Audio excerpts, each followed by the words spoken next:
ನನ್ನ ಅವಧಿಯಲ್ಲಿ ಅಳಬುರ್ಗ ಸರ್ಕಾರ ಇರುವುದಿಲ್ಲ, ಕಠಿಣ ಕ್ರಮ ಕೈಗೊಳ್ಳುವಂತ ಅಯೋಗ್ಯ ಗೃಹ ಮಂತ್ರಿ ಇರುವುದಿಲ್ಲ, ನನ್ನ ಸಚಿವ ಸಂಪುಟವಾಗಿ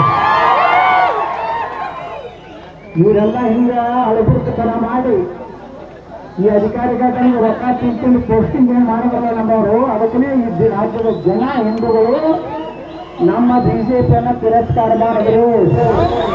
ಇವರು ಸರಿಯಾಗಿ ಯಾರು ಹಿಂದೂಗಳು ಹೋಗ್ತಿದ್ದಲ್ಲ ಅವರು ರಕ್ಷಣೆ ಮಾಡಲಿಲ್ಲ. ಶಿವಮೊಗ್ಗದಾಗ ಒಬ್ಬ ಹಿಂದೂ ಕಾರ್ಯಕರ್ತ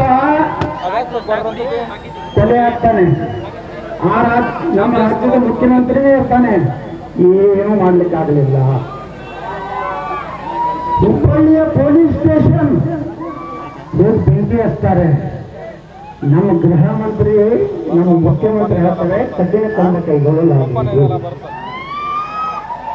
ಇಂಥವರಿಂದ ಕರ್ನಾಟಕದಲ್ಲಿ ಬಿಜೆಪಿ ಹಿಂದುತ್ವ ಬಿಟ್ಟು ಒಂದು ಕುಟುಂಬಕ್ಕೆ ಮಾಡ್ಕೊಂಡಂಗಾಗಿದೆ. ಅದು ನಡೆದಿಲ್ಲ, ಮುಗಿತದ ಕಾಲ.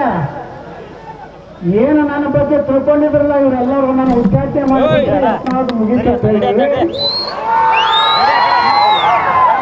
ಯಾವ ಹಾವೇರಿ ಯಾವ ಲೀಡರ್ನು ನನ್ನ ಪರವಾಗಿ ಓಪನ್ ಸ್ಟೇಟ್ಮೆಂಟ್ ಕೊಡಲಿಲ್ಲ. ಯತ್ನಾಳ್ ಹೊರಗೆ ಹಾಕಿದ್ದು ತಪ್ಪು ಅಂತ ಹೇಳಿ ಆಗ ರಾತ್ರಿ ಫೋನ್ ಮಾಡಿ ಹೇಳ್ತಾರೆ ಗೌಡ್ರ ಬಹಳ ಅನ್ಯಾಯ ಮಾಡೋದು ನಮ್ಮ ಪಾರ್ಟಿ ಅಂತ ಹೇಳಿ.